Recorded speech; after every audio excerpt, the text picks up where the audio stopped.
How are you? I hope you all are in very good spirit. A very cheerful morning to all of you. So in last video we have done rules to change active into passive, rules of tenses कि tenses में कैसे change होते हैं, is MR या first form of verb changes into is MR और second form of verb changes into was verb. So it is very clear that we always use third form of verb. Now today we are going to discuss rules for changing in different kind of sentences. I have already told you in previous video that sentences are of four kind: assertive, declarative, interrogative, exclamatory or imperative. So today we are going to discuss interrogative sentences or imperative sentences. How to change these active into passive of these sentences. So let's get started without wasting any time. Interrogative sentence. Basically जहाँ problem आती है, जो interrogative sentence कहाँ से start होता है? Helping verb से, तभी वो इंटरोगेटिव है. हेल्पिंग वर्ब से स्टार्ट होगा, लास्ट में क्वेश्चन मार्क होगा, only then it can be interrogative sentence. For example in present indefinite tense we use do, does, or in past indefinite tense we use did. For example, do you take balanced diet? अब हमने normal rule क्या था, हम is and are के साथ third form लगाते हैं present indefinite tense में. तो हमने इससे स्टार्ट करना है. अकॉर्डिंग टू हमें पहले ऑब्जेक्ट को देखना है. ऑब्जेक्ट को जब सब्जेक्ट बनाते हुए अगर ये ऑब्जेक्ट प्लूरल में है तो यहाँ पे आर लगेगा, सिंगुलर में है तो इज लगेगा. अब बैलेंस टाइप है, सिंगुलर है, तो that's why we have used is balance type taken by you. Is balanced diet taken by you. It is balanced. Clear?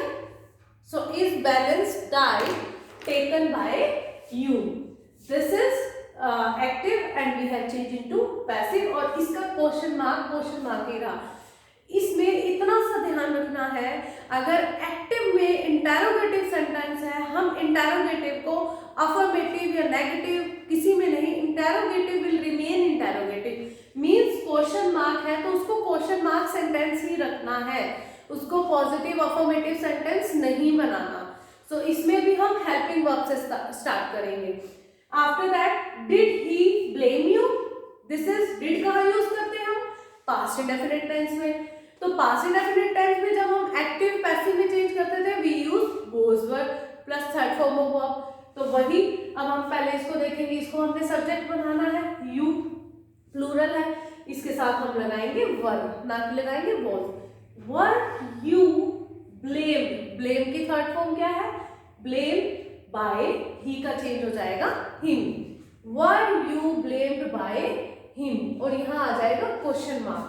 Question mark will remain question mark. After that, has Rahul found the diamond. अब इस sentence में एक mistake है, वो आपको find out करनी है. देखो, डायमंड को हमने बना दिया सब्जेक्ट डायमंड, और हैज का हैज ही रहेगा क्योंकि परफेक्ट टेंस है. और बीन लगाते हैं हम, और फाउंड का तो फाउंड ही है बाय राहुल. अब बताओ इसमें क्या मिस्टेक है? यस, हमने यहाँ पे नहीं लगाया क्वेश्चन मार्क, क्योंकि क्वेश्चन मार्क यहाँ ये किससे स्टार्ट हो रहा है? हेल्पिंग वर्ब से. तो हेल्पिंग वर्ब से स्टार्ट होता है तो वहां लगता है क्वेश्चन मार्क. मोस्टली स्टूडेंट्स यही मिस्टेक करते हैं, अगर वो बना भी देते हैं they don't use question mark तो वो पूरा सेंटेंस रॉन्ग हो जाता है. इसलिए आपको ये ध्यान रखना है कि इंटरोगेटिव जब हम चेंज करते हैं active into passive, in passive voice also we have to put question mark there. इतना ध्यान रखना, ठीक है? और ऐसे ही सभी टेंसेस के आप कर सकते हो, जैसे वो रूल्स हैं, बस हेल्पिंग वर्ब से स्टार्ट हुआ, बाकी सब सेम रहेगा. After that we move to interrogative sentence beginning with question words. WH words like what, why, where, when. जो भी WH फैमिली है जिसके अंदर what, why, where, when, how, ये भी WH फैमिली में आता है, will be written in the beginning of sentences. कुछ नहीं करना, बस एक हु है जो बाय हुम में चेंज होता है. अदरवाइज जहां पे भी why, what, where, when, how से सेंटेंस स्टार्ट होता है उसको बिगिनिंग में ही रखना है और उसके बाद हमने यूज करनी है हेल्पिंग वर्ब, तभी वो इंटरोगेटिव में होगा। एक मिस्टेक करते हैं कुछ स्टूडेंट्स कि इसके बाद सब्जेक्ट यूज कर देते हैं और उसके बाद हेल्पिंग वर्ब, तो वो इंटरोगेटिव में नहीं रहता। For example, when will you revise the chapter, अभी फ्यूचर टेंस में है, अगर हम इसको पैसिव में चेंज करेंगे विल भी आएगा, तो सबसे पहले चैप्टर को ऑब्जेक्ट बनाओ, व्हेन का व्हेन आएगा, सबसे पहले क्या है व्हेन का व्हेन, इसको ऑब्जेक्ट बनाया, ठीक है, तो क्या आ गया chapter.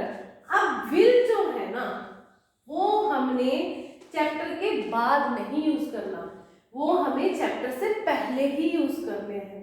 When will the chapter be revised by you? यहाँ पे आएगा when will the chapter be revised by you. be का यूज होता है, will be shall be में चेंज होता है, पैसिव में जब चेंज करते हैं will shall किस में चेंज होता है, will be shall be में, ठीक है। तो हम चैप्टर के बाद will लगाएंगे वो रॉन्ग हो जाएगा, हमें चैप्टर से पहले ही इस पे क्या लगाना है will. So when will the chapter be revised by you? Question mark. Next, who is teaching you? अब who को हमने किसमें चेंज करना है, by whom में, so by whom इसका हो जाएगा, क्योंकि r क्यों होगा, क्योंकि you है, you से पहले you प्लूरल है हम r लगाते हैं। by whom are you being taught?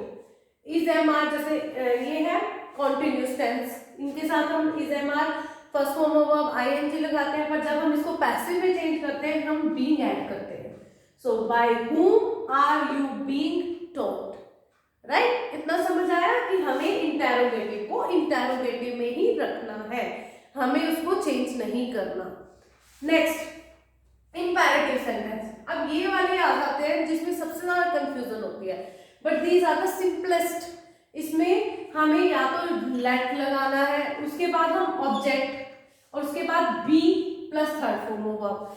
Third form of verb तो आएगी ही आएगी, कोई भी टेंस है अगर, और उसके बाद हम या तो हम लेट का यूज कर सकते हैं या आइदर लेट और you are requested to, order to, advice to plus object plus third form of plus और टू के बाद फर्स्ट फॉर्म होगा plus object. For example, solve the question, let the question be solve, let लगाया, इसके बाद object लगाया हमने the questions, उसके बाद हमने यूज किया बी एज अ रूल, हमें यहाँ पे बी यूज करना है, आफ्टर दैट थर्ड फॉर्म। अब टेक न्यूट्रिशन डाल, अब इसमें क्या एडवाइस दी जा रही है, you are advised to, already यहाँ एडवाइस आ गया, तो इसके बाद हम टू के बाद we always use first form of verb, इतना ध्यान रखना, after to we always use first form of verb, right. So you are advised to take nutritious diet, ठीक है। अब for example, let's do it, let it be done.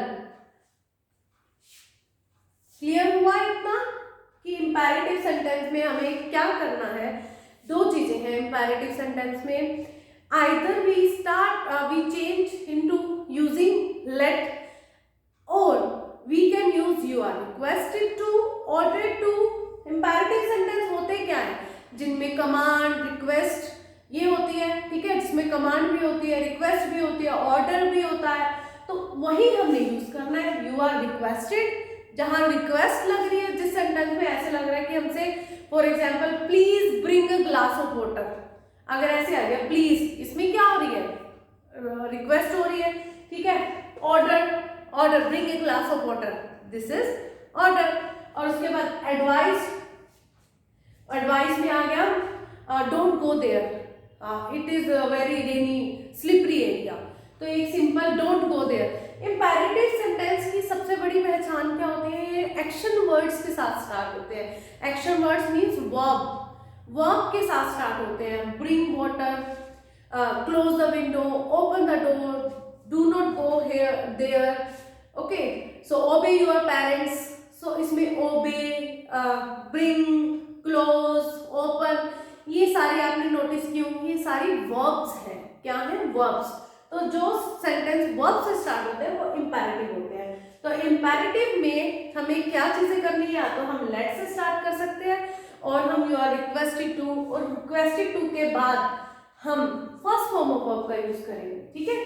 So you are advise to take nutritious diet. आपने sentence को देखना है कि उसमें request की जा रही है या एडवाइस है या कोई ऑर्डर है। ये सिंपली सेंटेंस को देख के पता चल जाता है कि किस में ऑर्डर है और किस में रिक्वेस्ट है, तो इसमें बिल्कुल भी कंफ्यूज नहीं होना, राइट।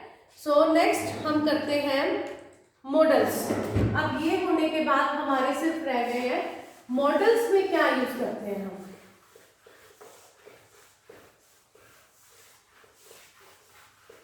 इसके बाद हमारे वॉइसेस कंप्लीट हो जाएंगे। मॉडल्स होते कौन से हैं? मॉडल ऑक्सिलरीज, मेरी प्रीवियस वीडियोस देखना, कैन, कुड, मे, माइट, ये वाले होते हैं, ठीक है। For example, I can solve this sum, I can solve this sum. इसमें हमने क्या यूज करना है, modal plus be plus third form of verb, बस इतना सा करना है हमने। मॉडल का वही रहेगा, कैन का कैन, मे का मे, माइट का माइट। उसके बाद हमने बी का यूज करना है और थर्ड फॉर्म लगानी है, ठीक है। अभी सबसे पहले हमें दिस सम को सब्जेक्ट बनाना है। दिस सम